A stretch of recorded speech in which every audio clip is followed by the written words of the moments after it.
O ouro reluzia nas mãos de Joaquim como se fosse um fragmento do próprio sol, uma pepita gorda, suada, lavada com lágrimas e sangue. Ele a encontrou ao fundo do buraco, depois de horas de escavação, sob um calor que fazia o mundo parecer um forno de ferro. Quando seus dedos tocaram o brilho enterrado, um arrepio subiu pela espinha. Não era apenas riqueza, era poder. E poder em Serra Pelada era tão valioso quanto o próprio ar. Os gritos foram imediatos. Deu no Joaquim! Deu no Joaquim! Os garimpeiros próximos correram, espremendo-se ao redor da cratera como formigas em volta de mel. Alguns sorriram, outros esconderam a inveja atrás de tapinhas nas costas. Joaquim tentou conter a euforia, mas sua respiração era descompassada. Sabia que a sorte ali era traiçoeira, tão rápida para chegar quanto para escapar, e, acima de tudo, perigosa. No mesmo dia, trocou a pepita por dinheiro vivo com um dos compradores que circulavam pelo acampamento. O homem, de terno amassado e hálito de cachaça, contou o dinheiro com dedos sujos de tabaco e entregou-lhe uma maçaroca de cédulas envolta em um elástico. Joaquim mal acreditava no que segurava. Era mais do que ele ganharia em anos na roça. Era a chance de mudar sua vida. Naquela noite, a vila dos garimpeiros explodiu em festa. Cachaça corria solta, mulheres se penduravam nos homens com promessas rápidas e falsas de carinho, e a música de um rádio velho tentava competir com os gritos, os risos e o tilintar das moedas. Joaquim se perdeu na bebedeira, nos abraços falsos, nas mãos sedentas que o puxavam para dentro dos barracos. No fundo, ele sabia que aquele ouro era maldito. Não havia pepita sem pecado em Serra Pelada. O garimpo cobrava caro, cobrava em ossos partidos, em dedos decepados pelas ferramentas, em tiros na madrugada e olhos esbugalhados dentro de valas rasas. Mas naquela noite, entorpecido por álcool e ilusão, Joaquim fingiu não ver. Na manhã seguinte, acordou no chão de um barraco que não era o seu, com a cabeça latejando e a boca amarga. Ao seu lado, uma mulher que não lembrava o nome dormia de bruços, o lençol manchado de suor e poeira. Joaquim levantou-se devagar, o estômago embrulhado, pela ressaca e pela culpa. Tinha gastado quase tudo em uma noite. O dinheiro sumia, mais rápido que o ouro nas mãos. Ao sair, o céu estava pesado, escuro como carvão. Era um prenúncio, ou talvez apenas a confirmação, de que o paraíso dourado de Serra Pelada era, na verdade, um inferno disfarçado. Joaquim apertou os punhos. Precisava voltar a cavar, precisava mais ouro, mais chances, mais ilusões para esquecer a verdade. Ele já não era mais o mesmo homem que chegou ali. As primeiras gotas de chuva caíam como agulhas quentes na pele suada dos garimpeiros.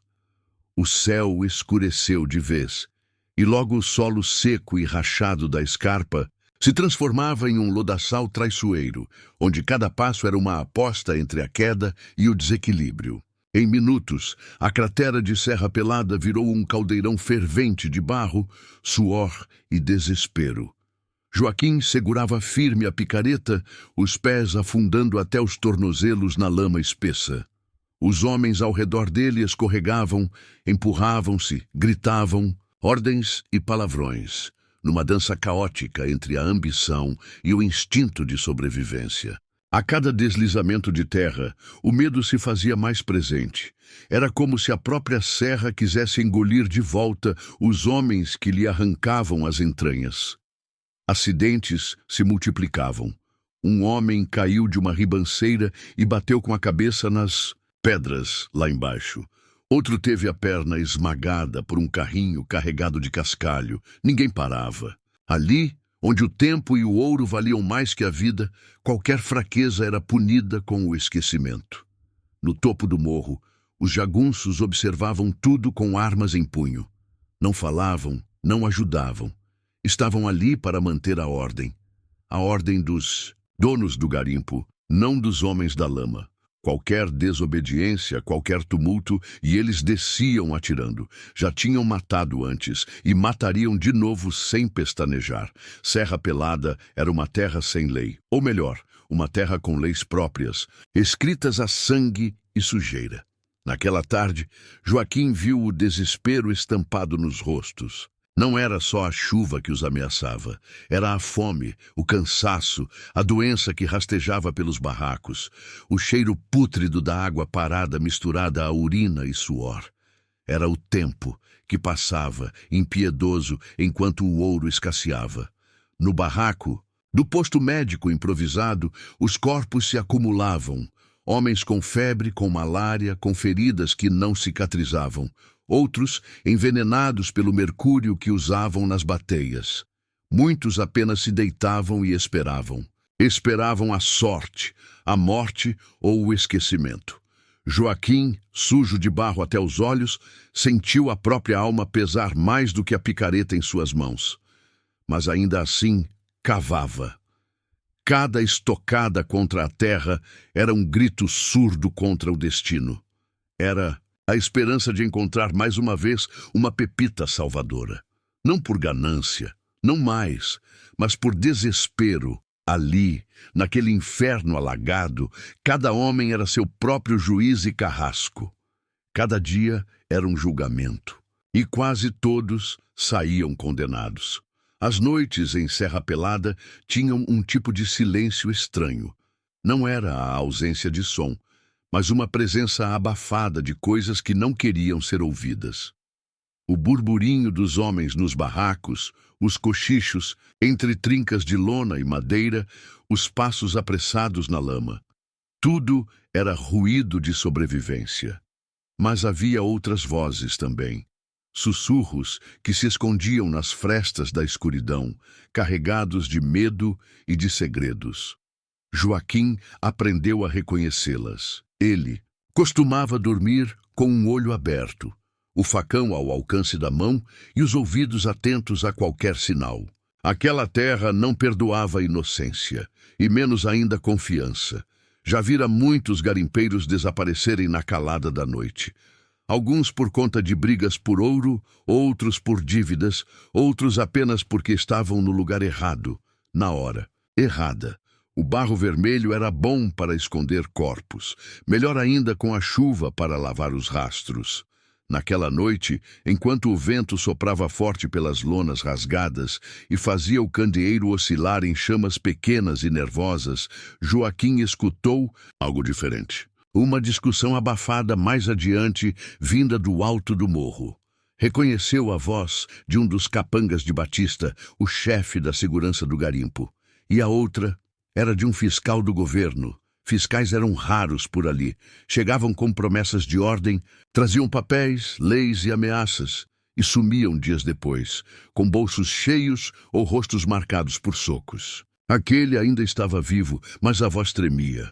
Joaquim não ouviu tudo, mas pescou palavras como desvio, lavagem, cobertura e retirada imediata. Entendeu o suficiente. A cúpula do garimpo, Batista, os coronéis da região, os políticos de Belém, todos estavam ganhando mais do que o restante dos homens suava para arrancar da terra.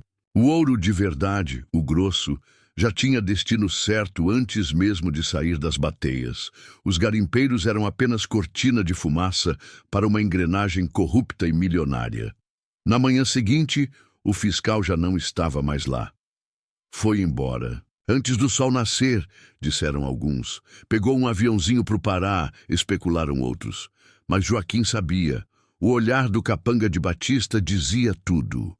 Era o mesmo olhar de quem não precisa de palavras para dar sentenças. A tensão no garimpo aumentava. Os boatos corriam como ratos entre os barracos. Alguns falavam de um levante, outros diziam que o exército viria intervir.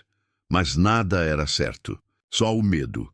E no meio desse caos, uma certeza crescia no peito de Joaquim. Ele não podia mais confiar em ninguém. Cada rosto sorridente poderia ser o próximo a traí-lo. Cada mão estendida, uma armadilha. Estava só, mas também mais desperto. do que nunca. A picareta já não era só uma ferramenta de escavação, era uma arma, e se necessário, ele não hesitaria em usá-la. O calor naquela manhã parecia mais denso. O sol mal havia subido, mas o ar já ardia na pele como brasa. Era o tipo de dia em que a terra não só queimava os pés, mas também os nervos dos homens. A tensão que Joaquim sentira crescer nos últimos dias agora escorria como suor pelas costas dos garimpeiros. Era como se a própria serra estivesse prestes a explodir. Na frente da frente de lavra, a movimentação era anormal. Homens aglomeravam-se em círculos, falando baixo, gesticulando com raiva contida. Joaquim chegou devagar, atento. No centro de um dos grupos estava Elias, o baiano de fala forte e convicções inflamadas. Elias tinha o dom da palavra e, agora, o usava como combustível. "O ouro é nosso!" gritou com o braço erguido. "Quem sangra nessa lama somos nós!" E eles lá em cima, com sapato limpo e dedo no cofre. Houve um murmúrio de concordância, abafado, ainda com medo. Mas era um começo. Joaquim ficou em silêncio, observando. Sabia que aquilo podia ser perigoso. A última vez que alguém tentou organizar os homens, houve tiros. Mas agora era diferente. O clima havia mudado. A injustiça era grande demais, a fome demais, a ambição demais. E o medo estava se esvaindo. Elias continuou. "Hoje somos 1000. E se formos até a sede, exigirmos uma nova contagem, uma nova partilha?" perguntou, os olhos incendiados. "Será que eles têm 1000 balas?" Um silêncio profundo se seguiu àquela frase. Não era uma pergunta, era um convite. No alto da serra, Batista observava de longe. Sabia o que se passava. Já vira rebeliões antes, mas também sabia que a situação era delicada. Os boatos sobre corrupção, os fiscais desaparecidos, o ouro desviado, tudo começava a vazar. E se deixassem os homens tomar coragem, o garimpo podia virar um inferno de verdade. "Se não cortarmos o mal pela raiz, eles nos devoram", disse Batista, encarando um de seus jagunços. "Hoje à noite quero os líderes mortos, discretamente, que pareça acidente." "Entendido?" O jagunço assentiu. Na escuridão da noite, enquanto Elias dormia numa rede improvisada, 3 sombras se aproximaram. Mas Joaquim também estava ali. E ele já não era mais um espectador. Com a lâmina do facão nas mãos, ele surgiu das sombras e atacou primeiro. Um golpe seco, certeiro, abriu o crânio do primeiro agressor como se fosse casca de coco. Os outros 2 recuaram, surpresos, mas Joaquim não deu espaço. Partiu para cima, com raiva, com medo, com a certeza de que não havia mais retorno. O barulho da luta acordou Elias, que se levantou confuso, agarrando uma enxada. Quando tudo acabou, 2 corpos estavam no chão. Joaquim sangrava no braço, mas estava de pé. "Foi Batista", sussurrou. "Eles querem nos apagar." E naquele momento, sem precisar dizer mais nada, os 2 sabiam. A revolta não era mais só uma ideia. Era agora uma necessidade, e começaria com sangue. O dia amanheceu estranho, como se a própria serra prendesse a respiração. O silêncio era pesado, sufocante. Nos barracos, homens se entreolhavam sem falar. Não era mais medo, era espera. A notícia da tentativa de assassinato de Elias correu como fogo em palha seca durante a madrugada. Todos sabiam quem estava por trás. E todos sabiam que, se não agissem agora, seriam os próximos. Joaquim e Elias estavam no coração da linha de frente. O baiano, com o rosto machucado e o olhar firme, parecia mais santo do que homem. Joaquim, por sua vez, havia enterrado o medo junto com os 2 jagunços na noite anterior. Seus olhos agora carregavam a firmeza de quem decidiu não morrer de joelhos. "Não vamos mais pedir, vamos tomar", disse Elias ao pequeno grupo reunido ao redor da fogueira. "Hoje tomamos a sede. Hoje mudamos a história. O plano era simples, porque não havia espaço para estratégias sofisticadas. Uma multidão de homens armados de enxadas, pás, facões e coragem avançaria até a sede da administração. Exigiriam a destituição de Batista, o controle dos pesos de medição do ouro e a expulsão dos jagunços. O sol mal se punha quando o levante começou. A batida dos pés contra a lama fazia tremer o chão. Uma marcha lenta, mas firme, como um trovão abafado se formando. Alguns garimpeiros batiam latas, outros gritavam palavras de ordem. Era uma massa sem farda, sem liderança formal, mas com uma raiva coletiva tão viva que queimava o ar. Batista assistia tudo de cima da varanda da sede, tomando uísque com mãos trêmulas. Mandara chamar reforços, policiais comprados, pistoleiros, vizinhos. Mas a resposta viera lenta. Ele não contava com isso tão cedo, nem com essa força. São bichos selvagens, rosnou. Não gente, lê do engano. Eram homens e estavam famintos de justiça. O primeiro confronto foi no portão da sede. Os jagunços dispararam e os primeiros garimpeiros caíram, mas os outros continuaram avançando, pisando sobre os corpos, gritando os nomes dos que morreram. Joaquim empunhava um pedaço de pau como lança. Elias berrava orações e insultos ao mesmo tempo. Era mais exorcismo que revolta. As grades cederam, as balas acabaram, e então o caos tomou forma. Batista tentou fugir pelos fundos, mas foi pego por Joaquim. O coronel tentou negociar, mentir, prometer mundos. Te dou uma terra, te dou ouro, o que quiser.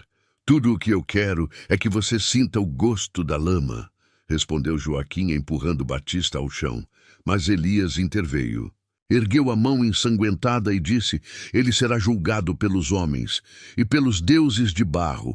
Naquela noite a sede virou tribunal. Homens simples, com as mãos calejadas e os olhos ardentes, decidiram o destino do rei decadente da serra. E, quando Batista foi colocado nu na lama, amarrado a um tronco, Joaquim percebeu: a justiça nunca é limpa, mas às vezes é tudo o que resta. Na manhã seguinte ao levante, a Serra Pelada amanheceu diferente. O silêncio ensurdecedor da noite anterior dera lugar a um burburinho vibrante. Os garimpeiros se olhavam como se estivessem vendo o mundo, pela primeira vez, sem as sombras que sempre pairavam sobre suas cabeças. O trono de Batista havia ruído. Pela primeira vez, a serra não tinha dono. Joaquim observava a movimentação de cima de uma elevação de terra, com os pés cravados na lama e os olhos atentos. Não sentia triunfo, sentia peso. O peso de ter feito parte de algo que escapava do controle, como um rio após a chuva. Elias se aproximou em silêncio, carregando um pão velho e 2 copos de café aguado. Isso aqui não é vitória, irmão, disse sentando ao seu lado. É só o começo do fim. O fim de quê? Perguntou Joaquim, aceitando o café. Do ouro calado. Os dias seguintes foram de reestruturação. Os próprios garimpeiros decidiram montar um conselho. 100 chefes, 100 coronéis, 100 jagunços. Uma espécie de república da lama, onde cada um teria voz. Elias, com sua fé e carisma, tornou-se um símbolo, quase um guia. Joaquim, mais pragmático, ficou encarregado de organizar as tarefas, pesar o ouro, negociar com os atravessadores, sempre desconfiado, sempre com a mão no facão. Mas com o poder veio a discórdia. Os mais fortes começaram a querer mais. Os mais antigos exigiam privilégios.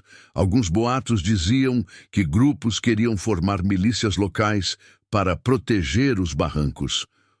Um velho garimpeiro, conhecido como Seu Maneca, disse com amargura: o coronel caiu, mas o espírito dele ainda ronda por aqui. Só muda o nome da fera. Joaquim começou a perceber fissuras, amigos virando chefes, vizinhos cobrando dízimo pelo uso de ferramentas, filas sendo furadas com ameaças veladas. A autogestão que parecia utopia começava a apodrecer. E o ouro O ouro era o verdadeiro dono de tudo.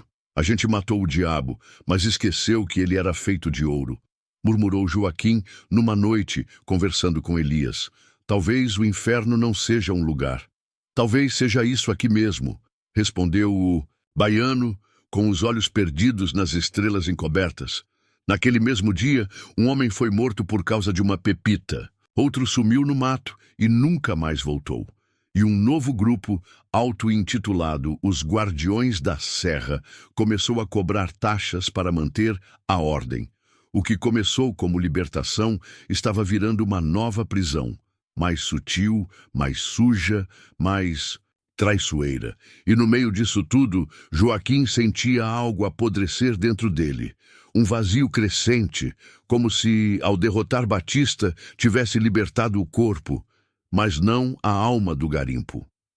O sol mal havia nascido quando Joaquim desembarcou do caminhão de carga que o trouxera até as margens do garimpo de Serra Pelada. A poeira vermelha, levantada pelas rodas e pelo vai-vem de centenas de pés apressados, colava-se em sua pele como uma segunda camada, áspera e quente. O ar cheirava a suor, óleo diesel e ambição. Uma mistura inconfundível que anunciava estar em solo de promessas e desgraças. Com uma mochila surrada às costas e uma picareta emprestada em mãos, Joaquim olhava ao redor como quem tentava absorver o caos daquele formigueiro humano. Homens sem camisa, cobertos de lama, desciam e subiam os barrancos com sacos nas costas, enquanto gritos de ordens e xingamentos se misturavam ao som incessante das ferramentas golpeando o solo. Era como se a terra gritasse em dor a cada estocada. Não havia bem-vindas. Ali, ninguém perguntava o nome, a procedência ou o passado. O ouro era o único idioma falado e a picareta a única identidade que importava. Joaquim, vindo do interior, do Maranhão, com a esperança fincada no peito e a fome roendo as entranhas, soube que aquele seria o cenário onde ele deixaria uma parte de si, talvez o melhor ou o pior. Logo encontrou um canto improvisado para dormir, uma lona rasgada, dividida com outros 2 homens, tão anônimos quanto ele. Um deles, de olhos fundos e fala apressada, advertiu-o com um sorrisinho amargo. Aqui, compadre, é todo mundo irmão. Até encontrar ouro. Joaquim sorriu de volta, mas em silêncio. Sabia que a verdadeira batalha ainda estava por começar. Aquela era apenas a entrada para o inferno dourado de Serra Pelada. O amanhecer em Serra Pelada não era apenas o início de um novo dia, era o começo de mais uma guerra. Quando a luz fraca do sol tingia de dourado os barrancos vermelhos, milhares de homens já estavam em movimento, como operários de um formigueiro movido à ganância, desespero e sonhos. Joaquim acordou com o ronco seco das primeiras picaretadas, e antes mesmo de lavar o rosto ou comer alguma coisa, seguiu os passos do fluxo humano que descia rumo ao fundo da cava. O declive era íngreme, traiçoeiro e escorregadio. Um erro ali significava a morte, ou no mínimo, fraturas que poderiam custar a sobrevivência. Levava sua picareta como quem empunha uma espada e o saco vazio como quem espera enchê-lo de destino. Foi designado a um canto do garimpo, ao lado de outros novatos, para abrir uma nova frente de escavação. O chão, endurecido como pedra de tanto ser pisado, exigia força nos braços e nos dentes. Cada batida da ferramenta arrancava lascas da terra, mas também do corpo. Ao meio-dia, exausto e faminto, Joaquim tinha pouco mais que calos e um punhado de terra no saco. Um dos homens ao seu lado, Antônio, mais experiente, observava com um misto de pena e ironia. Tu ainda acredita que vai achar ouro no primeiro dia? Acredito, respondeu Joaquim, sem tirar os olhos do buraco. Se não for hoje, será amanhã. Antônio soltou uma risada rouca, cuspindo no chão. Aqui, irmão, o ouro é como mulher bonita, sempre parece perto, mas nunca é contigo. Joaquim não respondeu. O suor escorria do rosto até o queixo, misturado à poeira e ao sangue de uma bolha estourada na mão. Mas ele continuou. Cavou com raiva, com esperança, com medo. Cada golpe era um pedido mudo ao destino. Naquela tarde, um burburinho se espalhou, e pela encosta, alguém encontrara uma pepita. Gritos de achado ecoaram como sinos em um templo de loucos. O tumulto foi imediato, e Joaquim viu com os próprios olhos. Homens se empurrando, tentando espiar o brilho enterrado na lama. Ele não invejou. Ao contrário, sentiu-se aceso. Era a prova de que era possível. O ouro existia, estava ali, escondido embaixo de toda aquela miséria. E ele, Joaquim, também o encontraria. Ou morreria tentando. Naquele entardecer, o céu sobre Serra Pelada parecia feito de cobre derretido. A luz filtrada pelas nuvens baixas deixava tudo com um tom alaranjado e febril. Joaquim ainda tinha terra nas mãos e barro seco colado nas canelas quando voltou para o barraco improvisado com pedaços de lona e madeira. O burburinho no garimpo não cessava. A notícia da pepita encontrada por um tal de Zé Pretinho se espalhara como fogo em palha seca. Diziam que era do tamanho de um ovo de codorna, lisa, reluzente, ouro puro, segundo os boatos. Era o suficiente para enlouquecer homens já à beira da insanidade. À noite, a vila virou um pandemônio. Fogos de artifício improvisados estouravam entre os barracos. Garrafas de cachaça passavam de mão em mão e risadas bêbadas preenchiam o ar. No centro da confusão, Zé Pretinho desfilava como um imperador miserável, os olhos vermelhos, o peito estufado, ostentando a pepita como um milagre. Joaquim observava de longe, sentado sobre uma pedra. A fogueira iluminava rostos deformados pela ambição. Alguns gritavam promessas ao céu, outros choravam. Havia quem se ajoelhasse na lama, rezando como se o próprio Deus tivesse enviado aquele ouro. Mas havia também um lado sombrio que se misturava à euforia. Olhares cortantes, mãos escondidas em facas, movimentos rápidos demais. Zé Pretinho estava cercado de amigos, mas nenhum deles era de confiança. E Joaquim sabia, aquele ouro maldito podia ser o começo de tudo, ou o fim de alguém. Madrugada, enquanto a festa minguava e os corpos tombavam vencidos pela bebida, um grito cortou o silêncio. Joaquim levantou num salto. Do outro lado do acampamento, Zé Pretinho fora encontrado com a garganta aberta, esvaído em sangue e sem a pepita. Ninguém viu nada, ninguém sabia de nada, mas todos tinham suspeitas. Joaquim sentiu um calafrio. Ali, o ouro não era riqueza, era sentença de morte.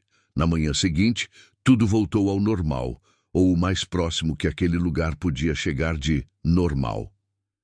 Picaretas voltaram a bater no solo, e homens como formigas cegas voltaram a cavar.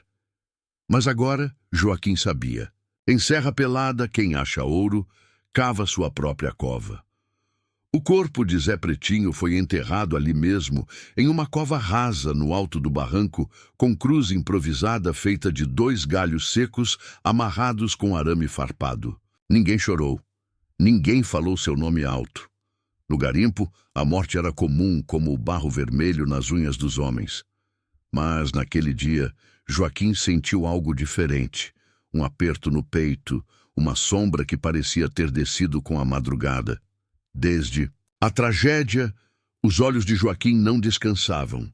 A violência pairava no ar como uma neblina grossa. Todos estavam mais silenciosos, mais atentos. As conversas eram cochichos, os olhares, punhais. O ouro havia feito o que sempre faz, despertado a parte mais selvagem do ser humano. E ali, em Serra Pelada, não havia justiça, só sobrevivência. Joaquim decidiu manter distância dos demais. Cavava em silêncio, observava cada movimento, evitava alianças. O que antes era camaradagem, agora parecia armadilha. Até mesmo o velho Chico do Piauí, seu parceiro de barranco, parecia mais inquieto, como se escondesse algo nos olhos fundos e nas mãos trêmulas. Certa noite, um som diferente ecoou pela encosta. Tiros. 3 estampidos curtos, secos. Logo depois, o silêncio mais absoluto, como se a própria selva prendesse o fôlego. Joaquim correu até a beira do buraco principal, onde centenas se acotovelavam diariamente por espaço para cavar. Viu um vulto correndo na direção do mato, mas não reconheceu quem era. No chão, um homem caído, com o rosto virado para o barro e o corpo encharcado de sangue. O burburinho voltou com força. Falaram que o morto era um atravessador que vendia pepitas, por fora, sem pagar comissão. Outros diziam que era ladrão ou que tinha tentado comprar mulher de um dos coronéis do garimpo. Ninguém sabia a verdade, ou não queria saber. Ao voltar para seu barraco, Joaquim sentiu o coração disparado. Aquela noite marcou algo dentro dele. A violência já não era a exceção, era a regra. E quem tentasse viver ali com princípios, morreria como um tolo. Ao deitar, os pensamentos martelavam sua cabeça. Quantos mais morreriam por aquele maldito ouro? Quanto tempo ele mesmo teria até ser sugado por aquela espiral de loucura? No dia seguinte, pegou a picareta e voltou para o barranco. Mas havia um novo olhar em seu rosto, mais duro, mais sombrio. A inocência ficara para trás, enterrada junto com Zé Pretinho. Joaquim agora sabia com clareza. Em Serra Pelada, ou você cava com os olhos abertos, ou termina enterrado com eles fechados. A serra agora respirava outro ar, denso, carregado de promessas quebradas. O que antes era tirania explícita havia se dissolvido numa névoa de caos. Sem Batista, o garimpo se desgovernou como um barco à deriva. A esperança que alimentara o levante começava a apodrecer no barro. Joaquim andava entre os becos da serra como um espectro. Tinha os olhos fundos, os ombros curvados e a alma soterrada sob o peso das decisões que ajudara a tomar. Fora ele quem incitou o levante. Fora ele quem clamou por justiça. Agora via homens se matando por migalhas, mulheres vendendo o corpo por comida e crianças remexendo a lama atrás de sonhos que já nasciam condenados. A gente destruiu um império para erguer um lixão, murmurava, sentado em frente ao barraco de Elias. O baiano, mais calado do que nunca, limitava-se a ouvir. Trazia no rosto uma expressão que misturava tristeza com resignação. Parecia saber desde o começo que tudo acabaria assim. Você se lembra da mulher que morreu no poço? Perguntou Joaquim de repente. Da Clotilde? Lembro, respondeu Elias com a voz baixa. Ela morreu porque ninguém quis parar de cavar, porque o ouro falava mais alto, e agora a serra inteira está afundando no mesmo buraco. O povoado improvisado estava esfacelado. Os guardiões da serra, agora armados e violentos, faziam o que Batista fazia, só que sem a fachada de autoridade. Tinham dividido os barrancos em zonas, cobravam pedágios e puniam quem se rebelasse. Os próprios garimpeiros, outrora libertos, agora se submetiam em silêncio. Um novo chefe surgia, um tal de Major Lourenço, ex-policial expulso da corporação, que via no caos da serra uma chance de poder. Usava botas brilhantes, uma espingarda na cintura e dizia que só queria organizar a casa. Era Batista em nova embalagem. Elias olhou para Joaquim e disse: se a gente não queimar essa raiz, vai nascer outro monstro. Sempre nasce, mas Joaquim hesitava. Estava cansado, sentia que a serra o sugava, o transformava, começara a desconfiar até de Elias. Será que o baiano queria ser líder? Será que seu discurso de fé era só mais uma máscara? No fundo ele sabia. Serra Pelada não. Perdoava a pureza. A lama sujava a alma antes de sujar as mãos. Numa noite abafada, enquanto relâmpagos cortavam o céu e o cheiro de enxofre subia do chão como um presságio, Joaquim escutou tiros, muitos tiros. Correu até o centro do garimpo. Um barraco estava em chamas. Um homem, provavelmente um dos guardiões, jazia no chão com a cabeça aberta. O povo gritava, corria, se atropelava, e no meio da confusão uma voz ecoava: "É hora de varrer essa podridão. Chega de chefes, chega de medo." Era Elias, em pé sobre um caixote, gritando para todos ouvirem, e com ele um grupo pequeno, armado. Decidido, Joaquim sentiu o estômago revirar. A revolução havia começado de novo, mas dessa vez quem empunhava a tocha era seu próprio amigo. O dia amanheceu pesado. Um silêncio tenso pairava sobre Serra Pelada, como se até os pássaros tivessem medo de cantar. O cheiro de fumaça ainda tomava o ar, restos da noite em que a esperança se incendiara mais uma vez. Homens armados circulavam entre os barrancos, com olhos duros, atentos a cada gesto. A rebelião liderada por Elias ganhava força, mas também despertava o mesmo medo que um dia Batista inspirou. Joaquim observava tudo da beirada do morro, com os pés sujos de lama e o coração arrastando correntes. Já não sabia mais em que acreditava. Havia chegado à serra atrás de riqueza, como todos. Encontrara desespero, fé, morte e agora, mais uma vez, o velho ciclo da dominação. A cara mudava, mas o chicote era o mesmo. Elias, agora tratado por muitos como um novo líder, dizia que tudo seria diferente. Que sua milícia era provisória, necessária até a reconstrução. Que queria justiça, não poder. Mas Joaquim não conseguia se livrar do olhar frio que o amigo carregava nos últimos dias. O brilho do fanático começava a apagar o do companheiro. No centro do garimpo, uma assembleia se formava. Elias convocara todos. Falaria ao povo, anunciaria um novo rumo. Joaquim foi, arrastado pela obrigação de ver até o fim aquilo que de alguma forma ajudara a começar. "Companheiros!" gritou Elias, em cima de um tambor velho, a voz carregada de fervor. "A lama matou os nossos filhos, a ganância matou nossos irmãos. Hoje enterramos o passado e plantamos a liberdade." Houve aplausos, muitos, mas também olhares desconfiados. Alguns cochichavam, outros se afastavam. "A partir de hoje, a serra será do povo, sem impostos, sem senhores, sem mandamentos, mas também sem covardia. Quem se opuser à justiça será tratado como traidor." Um calafrio percorreu a espinha de Joaquim. Naquela tarde, 2 homens foram amarrados e arrastados até o poço seco onde, anos antes, Clotilde havia morrido. Acusados de roubo, seriam punidos exemplarmente. Elias não piscou ao ordenar, e os guardiões, agora rebatizados como filhos da terra, obedeceram. Joaquim não aguentou mais. Enfrentou o amigo. "Isso aqui virou outra ditadura, Elias. É isso que você chama de liberdade?" Elias o olhou com dor, mas também com dureza. "Liberdade não cresce na lama sem sangue, Joaquim. Às vezes, para salvar uma terra, é preciso cortar as raízes podres. E quem decide o que é podre? Você?" Silêncio. Naquela noite, Joaquim arrumou seus poucos pertences.